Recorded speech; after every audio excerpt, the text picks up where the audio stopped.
Aquarians, let's see कि 3 मई 2024 के लिए divine message, goddess guidance, universal message क्या है। आज यूनिवर्स आपको क्या कहना चाहते हैं, आर्कएंजल्स का मैसेज क्या है, स्पिरिट गाइड्स का मैसेज क्या है, क्या समझने की ज़रूरत है, कैसे चीज़ों को हैंडल करने की ज़रूरत है। सो लेट्स सी, तीसरा दिन मई 2024 का आपके लिए क्या गाइडेंस है।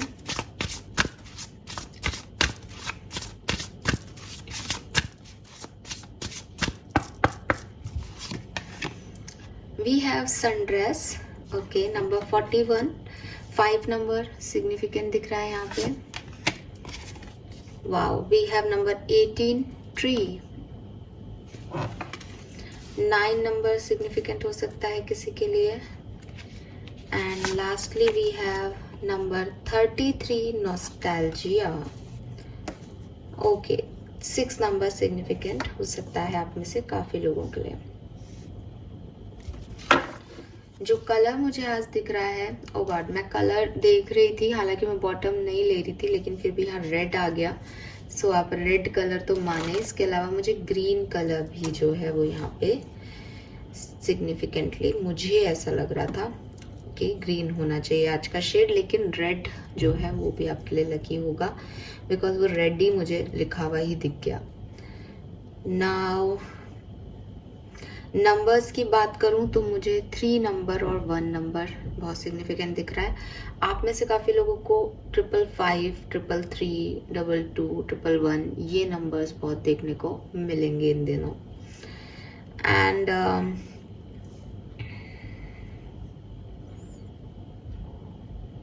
आज का दिन हो सकता है आप में से काफ़ी लोगों के लिए थोड़ा मेमोरीज को लेकर के डिस्टर्बिंग रहे। आपको किसी की याद आ रही है, आप किसी को मिस कर रहे हो अपनी ज़िंदगी में, कुछ डिसीशंस जो आपने पास्ट में बनाए वो आपको लग रहा है कि गलत हो गए। तो एक लो एनर्जी जो है वो मुझे कुछ एक्वेरियंस की दिख रही है, क्योंकि अब कलेक्टिव रीडिंग है ना, तो वो सबसे सारी एनर्जी में चैनल कर पाऊँ वो कई बार नहीं हो पाता है।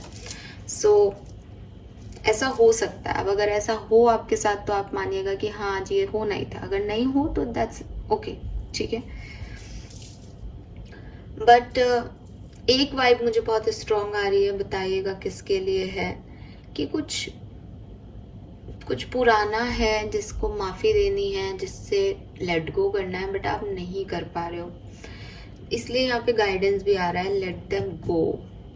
और ये जो फायर एनर्जी आ रही है ना, जो आग लग रही है पेट पे, ये इट सीम्स जैसे कुछ बहुत ज़्यादा दुख हो रहा है किसी चीज़ का, पेनफुल एनर्जी हो रही है एक चीज़ की।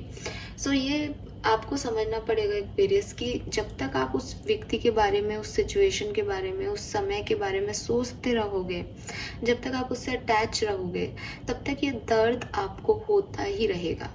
कभी कभी हम सोचते हैं कि इसके जाने का दर्द हो रहा है, ठीक है, लेकिन एक्चुअली में जाने का दर्द नहीं हो रहा। कोई भी व्यक्ति या कोई भी सिचुएशन जब हमसे अलग होती है तो ऑलरेडी काफ़ी पेन में होते हैं हम, लेकिन आप ऐसे समझो इस चीज़ को कि आपने एक रस्सी को पकड़ रखा है, आप उसको खींच रहे हो एक रस्सी को।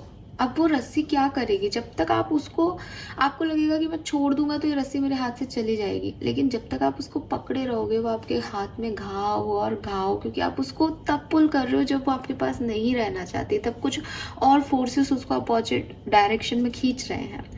तो वही आपके साथ हो रहा है कि कुछ चीज़ें जा चुकी हैं, कुछ अपोजिट फोर्सेस उन पे अपनी तरह से वर्क कर चुके हैं, लेकिन आप उनसे अटैच्ड हो, आपसे वो चीज़ें नहीं छूट रही हैं, और इसीलिए वो मेमोरीज वाला भी मुझे ऐसा लग रहा है। अब ये अच्छी मेमोरीज हो सकती हैं, किसी के साथ अच्छी यादें थी, वो बार बार आपको फ्लैशबैक में दिख रही हैं, आप उनसे अलग नहीं होना चाह रहे हो, लेकिन आपको होना चाहिए। ये आपके लिए एडवाइस है, ये आपके लिए गाइडेंस है। कुछ ऐसी भी एनर्जी हो सकती है जो बहुत बुरी थी, टॉक्सिक थी, आपकी ज़िंदगी से जा चुकी है, लेकिन इतनी टॉक्सिक थी कि एक अजीब सा दर्द आपके अंदर उसने रख दिया, एक पेन सा आपके अंदर है कि यार ये मेरे साथ क्यों हुआ, ये चैप्टर मेरी लाइफ में क्यों आया, मैंने किसी का क्या बिगाड़ा था। तो यहाँ फॉरगिव करने की ज़रूरत है कि यार आपके हाथ में या मेरे हाथ में अगर अपनी जिंदगियां होती तो हम कुछ भी कर सकते थे। तो इट मीन्स कि कुछ है, कोई सुप्रीम पावर है, कुछ लॉ ऑफ कर्मा है, कुछ लॉ ऑफ अट्रैक्शन है, जो कि अलग तरह से वर्क कर रहा है, और आपका और मेरा अपनी ज़िंदगियों पे उतना ही कंट्रोल है जितना हम ले सकते हैं। कई बार बहुत सारी चीज़ें हमारे कंट्रोल के बाहर होती हैं। जब एक एग्ज़ाम पेपर में क्वेश्चन आउट ऑफ सिलेबस आ जाते हैं, जबकि सब समझदार और ह्यूमन लोग जो है काम कर रहे हैं, लेकिन फिर भी एक सिलेबस को देख करके भी कुछ ऐसा हो जाता है कि अरे यार ये तो आउट ऑफ सिलेबस क्वेश्चन आ गया था, तो फिर वहाँ पूरे यूनिवर्स में कुछ भी कभी भी घट सकता है। आप उसको कंट्रोल कैसे कर सकते हो? आप हर चीज़ को कंट्रोल कैसे कर सकते हो एक्वेरियस? तो ये चीज़ आपको अपने आप को समझानी है, ठीक है, कि मुझे कुछ लोगों को माफ़ करना पड़ेगा, मुझे कुछ चीज़ों को लेट गो करना पड़ेगा, अगर मैं शांति से जीना चाहता हूँ तो, या जीना चाहती हूँ तो। अगर नहीं करोगे आप ऐसा, तो आप डिस्टर्ब्ड रहोगे, तो आप रोओगे, आप गिल्ट में रहोगे, आपको समझ में नहीं आएगा। आप सोच रहे हो कि मैं हीलिंग कर रहा हूँ अपनी, मेरी हीलिंग हो गई, अब मैं फ्रेश हूँ, फिर 2 दिन बाद आप वैसे ही महसूस करोगे, बिकॉज ये हील हो ही नहीं रहा। क्योंकि हील तो वो घाव होगा ना जिसमें सुखाव आएगा। आप तो बार बार उन्हें याद करके उस घाव को कहीं ना कहीं स्क्रैच कर रहे हो, तो उसमें कैसे सुखाव आएगा? सो ये 2 मैसेज आपके लिए बहुत सिग्निफिकेंट आ रहे हैं, क्योंकि ये बहुत लो एनर्जी आ रही है, तो ये अपने आप सिग्निफिकेंट हो गए इन सारे मैसेजेस में, ठीक है। तो कहीं बहुत पेन है, कहीं बहुत दर्द हो रहा है किसी को एक्वेरियस में से। सो एक्वेरियस, प्लीज़ इस सिचुएशन को ऐसे समझो कि जितना आप इस पे फोकस करोगे, जितना आप इससे अटैच्ड रहोगे, ये आपको उतना ही पेन देगा। ये सारा खेल हमारे अटैचमेंट और डिटैचमेंट का है, और मैं ये बहुत अच्छे से समझती हूँ कि हम चाहें कि हम किसी से अलग हो जाएं, ये पॉसिबल नहीं होता। आई एग्री विथ यू, इतना आसान नहीं है, मुश्किल है, लेकिन क्या करें, ज़िंदगी जीनी पड़ती है, ज़िंदगी को आगे चलाना है। अगर आपने कुछ ऐसा खो दिया एक्वेरियस जो आपका बहुत प्यारा था, जिससे आप बहुत प्यार करते थे, जिसने आपके साथ कभी बुरा नहीं किया, पर परिस्थितियों वश वो आपसे दूर है, तो उनको आप जो है प्राउड फील कराएं कि आप आगे बढ़ें, क्योंकि वो आपसे प्यार करते थे, तो वो आपकी ग्रोथ देख के बहुत खुश होंगे। उन्हें बहुत अच्छा लगेगा कि एक्वेरियस आज इस मुकाम पे है मेरे बिना भी, क्योंकि हमसे प्यार करने वाले हमारी ग्रोथ ही तो चाहते हैं।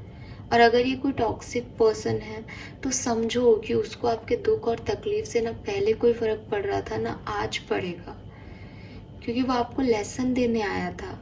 अपना लेसन सीखो और आगे बढ़ो।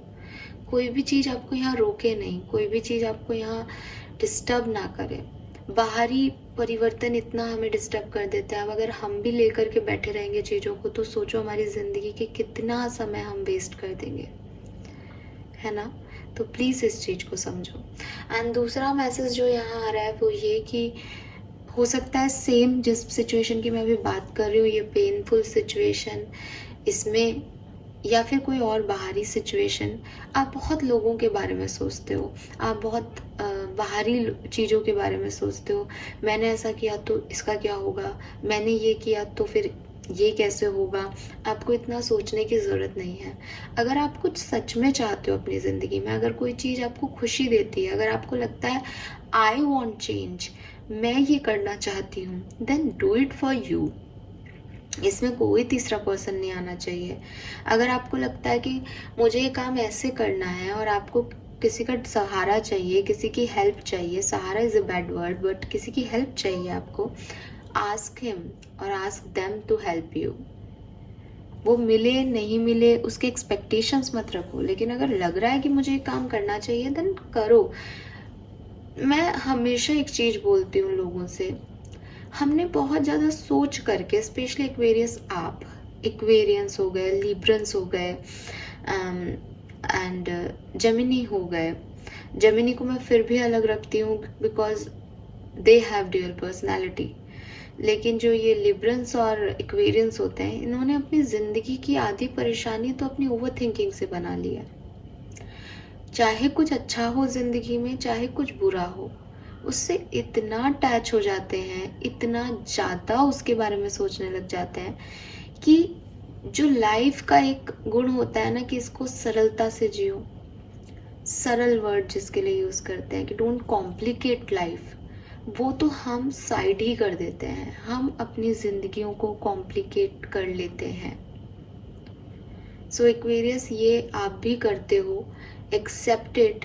चीज़ों को सरलता से हैंडल कर लो, जितने सरल रहोगे उतना ही चीज़ें आसान रहेगी। बट एक्वेरियंस के साथ क्या होता है, मुझे ये करना है, अगर ये हो गया तो, अगर ऐसे हो गया तो, अगर इसने ये कर दिया तो मैं ये कर दूंगा, फिर इसके ये कर दिया, तो एक साथ मल्टीपल थॉट प्रोसेस जो है दिमाग में चलते रहते हैं।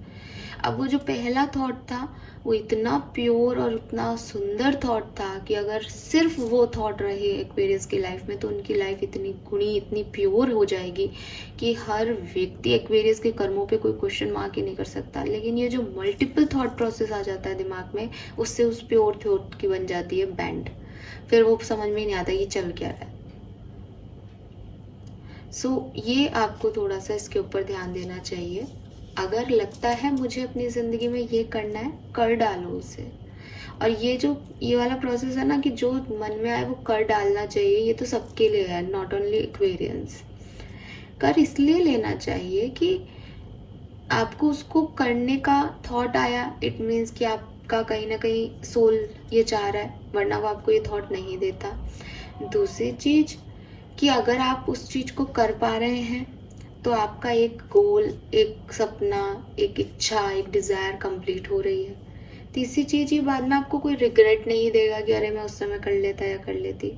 तो जब इतनी सरलता से कुछ चीजें हो सकती है तो उसको वहाँ होल्ड करके उस पर सोचना, उसमें सेकंड थॉट देना, किसी और से पूछना, अपने आप से दोबारा पूछना, ये सब क्यों?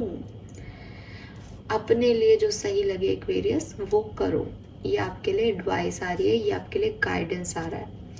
एंड लास्टली, बहुत ज़्यादा एस्ट्रोलॉजी, बहुत ज़्यादा टैरो रीडर्स, बहुत ज़्यादा वैदिक एस्ट्रोलॉजी, इन सब के चक्करों में मत पड़ो। मैं एज ए टैरो रीडर मैं आपको प्रिडिक्शन देती हूँ हर महीने का, लेकिन यकीन मानो, मार्क माय वर्ड, दुनिया का ऐसा कोई भी व्यक्ति नहीं है जो आपको आपका भविष्य बिल्कुल एज इट इज़ बता दे। और दुनिया के पास ये पावर अभी तक है ही नहीं कि अगर आपको मैं बता दूं कि आपकी भविष्य में ये होने वाला है तो आप उसको कतई नहीं रोक सकते, अगर वो होने वाला है तो भी। इसलिए जब भी मैं रीडिंग्स करती हूँ तो कई लोगों ने तो कमेंट भी किया है कि समझाओ मत, बताओ कि क्या हो रहा है। बट वो एक्चुअली गाइडेंस ही हो जाता है कि मैं आपको यही बता सकती हूँ कि ऐसी सिचुएशन आए तो ये कर लेना। ये नहीं बता सकती कि यही सिचुएशन आएगी। इट्स अप टू यू कि आप कैसे उस चीज़ को चेंज करते हो। अगर रीयूनियन के वाइब्स दिख रहे हैं तो मैं बोलूँगी कि यार रीयूनियन के वाइब्स दिख रहे हैं आपकी प्रिडिक्शन में, आपके लव लाइफ में अच्छा कुछ होने वाला है। लेकिन आप उसको क्या करेंगे, वो अच्छा कोई नया पर्सन है कि वो अच्छा कोई पुराना पर्सन है। हो सकता है वो यूनिवर्स के मैटर में बहुत अच्छा हो रहा है, बट आपकी मैटर में वो ऐसा कुछ हो जाए कि आपको लगे कि नहीं ये अच्छा नहीं है, ये तो मेरा तो एक्स अच्छा था इससे, तो मैं क्या कर सकती हूँ उसमें। तो मैं आपको उतना ही प्रिडिक्शन दूंगी जितना मेरे पास आएगा, और मेरे पास सिर्फ उतना ही आएगा जितना आपको जानना जरूरी है, जो आपके लिए गाइडेंस है। लाइफ इज अनसर्टेन, जिंदगी का कोई भरोसा नहीं है, और यही जिंदगी का सच है। जितने लोगों ने इस पे रिसर्च किया, जितने लोगों ने चाहे कितने भी महात्मा रहे हों, ठीक है, चाहे किसी भी धर्म के महात्मा रहे हों, वो भी आज इस दुनिया में नहीं है। इसका मतलब धर्म का प्रचार करना, प्रसार करना, बस यही आपके हाथ में है। अपनी जिंदगी को हमेशा के लिए रखना, जिंदगी में अपने अकॉर्डिंग चीजें करना, ये आपके बस में नहीं है। तो इसको बस में करने की कोशिश भी नहीं करनी चाहिए, ठीक है। आप अगर बहुत ज़्यादा उलझ रहे हो एस्ट्रोलॉजी और इन सब में तो इसको थोड़ा सा कम करो, थोड़ा शांत हो जाओ, ठीक है। मैंने आपको बोला भी था कि मैं रीडिंग 2-1 दिन नहीं करूँगी, एनर्जीज मेरे को चाहिए, मैं लो फील कर रही हूँ, आई एम ओके नाउ, तो मैं यहाँ हूँ। जिस दिन मुझे लगेगा कि यार मेरी एनर्जी लो है, उस दिन मैं आपको वीडियो नहीं मिलेगा। वो 2 दिन का ब्रेक हो सकता है, 4 दिन का ब्रेक हो सकता है। तो क्यों? क्योंकि मैं वो चाहती हूँ। क्यों? क्योंकि मुझे अच्छा नहीं लग रहा। अब इसमें मुझे किसी से पूछने की जरूरत नहीं है कि यार आपको आज रीडिंग चाहिए कि कल रीडिंग चाहिए। बस मैं जब हुई नहीं उस एनर्जी में तो मैं आपको क्या दूंगी। तो ऐसे ही अपने डिसीजन खुद लो, और बहुत ज़्यादा इन सब चीज़ों से इन चीज़ों पे विश्वास है आपको, आपको यूनिवर्स पे विश्वास है, आप विश्वास रखो, आप सुनो कि मेरे साथ ये हो सकता है, आप उसका गाइडेंस को फॉलो करो, आप ध्यान रखो, एक प्रिकॉशन आपको मिल जाएगा कि यार लाइफ में ऐसा हो सकता है, ध्यान रखें अपन। लेकिन इसको कंट्रोल नहीं किया जा सकता, इस सच को भी एक्सेप्ट करो, ठीक है। तो दूसरी चीज़ कि आप इस सच को एक्सेप्ट करते कैसे हैं, क्या करूं कि मैं इन सब चीज़ों में नहीं पढ़ूं, बहुत ज़्यादा फ्यूचरिस्टिक होकर के, क्योंकि आप टैरो में या एस्ट्रोलॉजी में कब मानोगे, जब आपको बहुत खलबली होगी कि मेरे भविष्य में क्या होगा, जब आपको बहुत दर्द होगा कि यार मेरे पास्ट में अच्छा नहीं हुआ। जनरली एस्ट्रोलॉजर्स और इनके पास, ज्योतिष वगैरह के पास इंसान कब जाता है, जब उसका बहुत बुरा समय चल रहा होता है। तो बुरा समय तो उसने देख लिया होता है, बुरा उसके साथ हो चुका होता है, तब वो इन लोगों के पास जाता है ना। और जब वो बुरे समय में सब लोगों से मिल लेता है और बात कर लेता है, उसके बाद ऑफकोर्स समय एक साथ तो रहता नहीं है, कभी तो पलटेगा ही।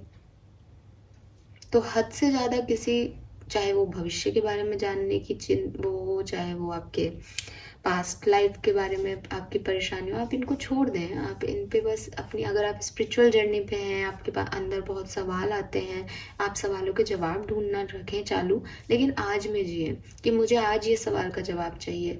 इसलिए नहीं चाहिए कि मेरे पास्ट में ये हुआ था, इसलिए भी नहीं चाहिए कि मुझे ये जानना है मेरे भविष्य में क्या होगा, इसलिए चाहिए कि मुझे आज अपने लिए कुछ सॉल्यूशन चाहिए, आज, आज, सिर्फ आज, ठीक है।